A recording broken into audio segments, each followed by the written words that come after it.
Overflows, Ego and Identity Crisis for Enlightenment. Identity crisis is one of the greatest obstruction in the process of enlightenment, and not only enlightenment but along the spiritual path. So there is two things. The awakened one has realized it. There is no identity crisis in them. And then out of this, a method is devised. So what I am going to explain to you is about Adi Shankar.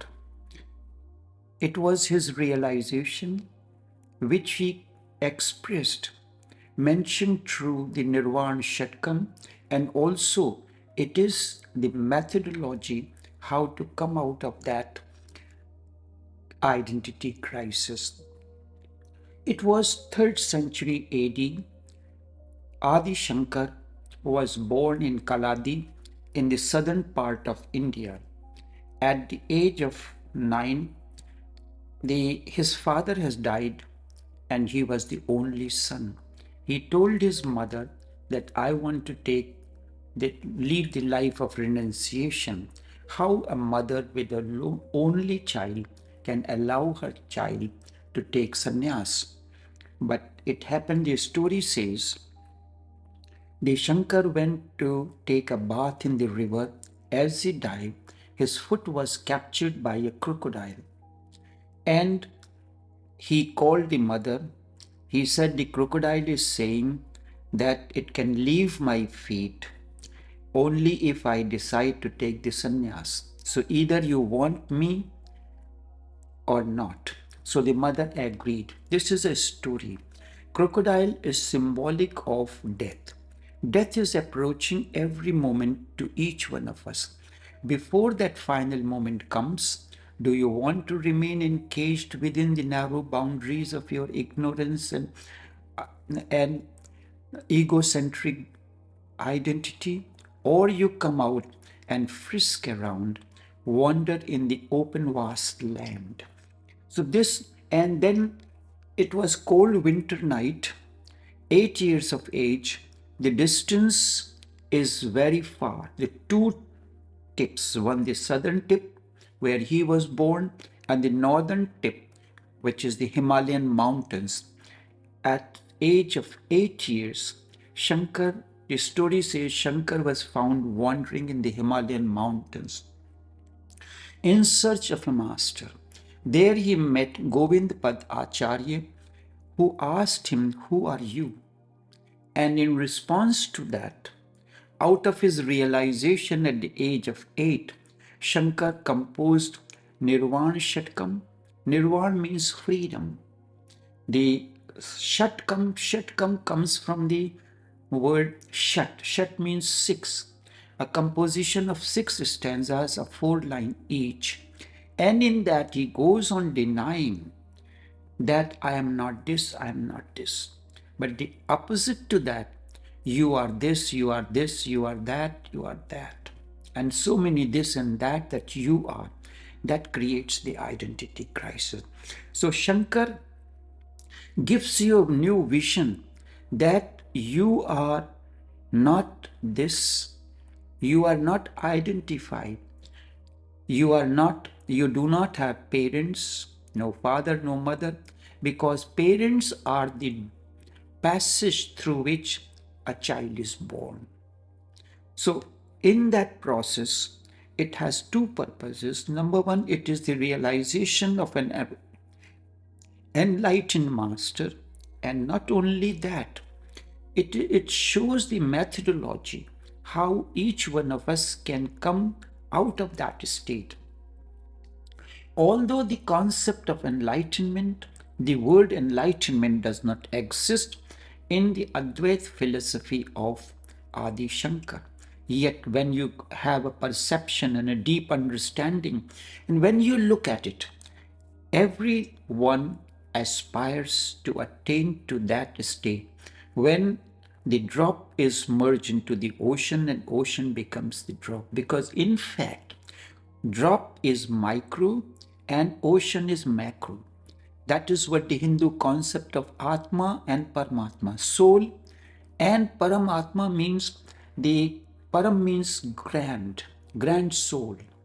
So everywhere the way the concept exists, but in different forms, different nomenclature, what we have to go as an spiritual, as an aspiring, go beyond the name and form. Instead, go to the content. Water is called by different names. Chemically, it is called H2O. It is called Neer in Hindi, Jal, Jol, water, Pani, Aap. So, are you going to remain with the words or the content? So, are you interested in whether Allah is important or Bhagwan is important? But you have to go the quality of that. What is the quality of the God? Is godliness. And once you can have even one quality of that oneness into you, your life begins to transform.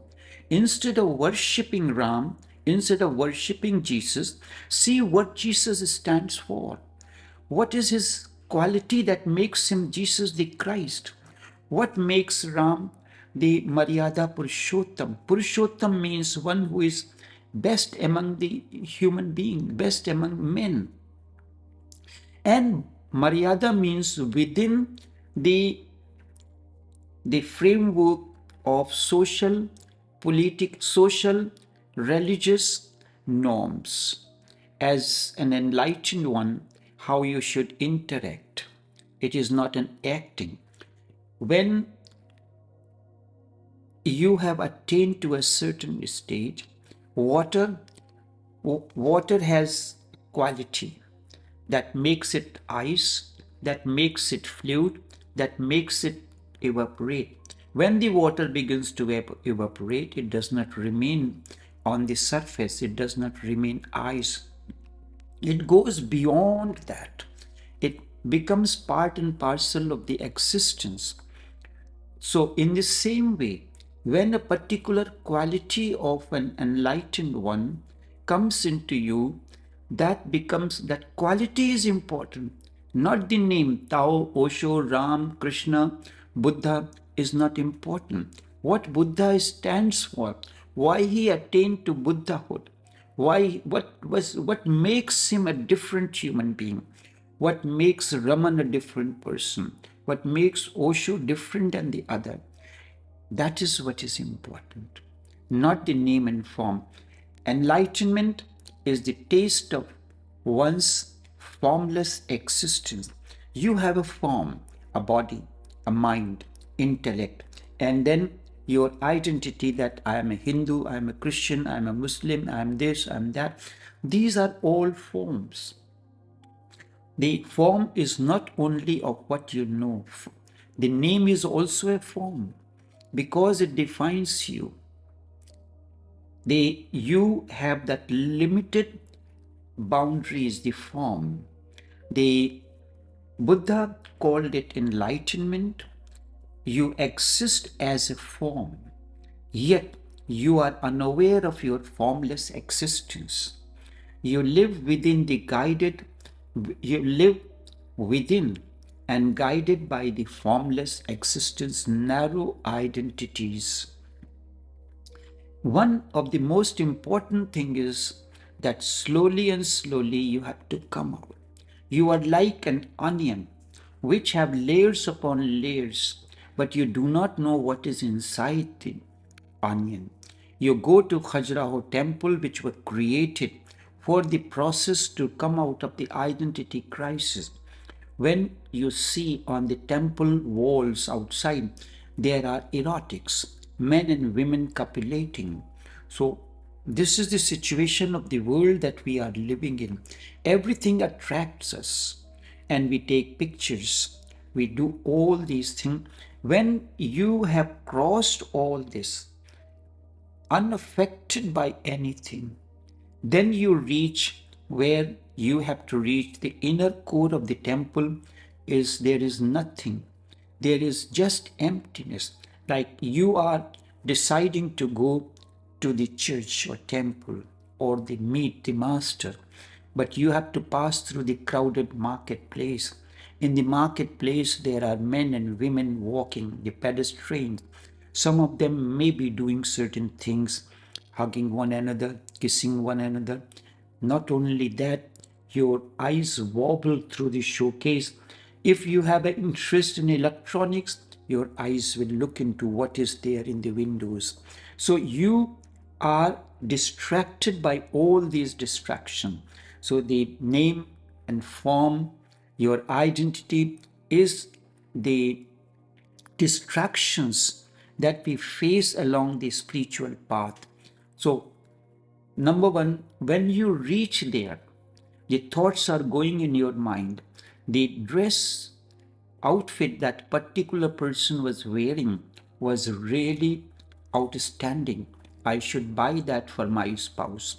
Oh, that has a nice, the a new model of the smartphone, and I need to change my smartphone. Then, oh, a new model of the vehicle has come out. So these are the natural distractions that you face along the path. You are going to meet the master. You are going to the church, or the temple, but you have forgotten what you are supposed to do. You have come into the world to live a life of an awakened one, to allow the awakening dawn into you, become your way of life, and you live your life guided by that consciousness, the undivided oneness, harmony. And so nirvana or enlightenment means formless. Nirvana means the formless existence. Enlightenment is the awakening, or also be aware of your formless existence. Journey from form to formless is enlightenment.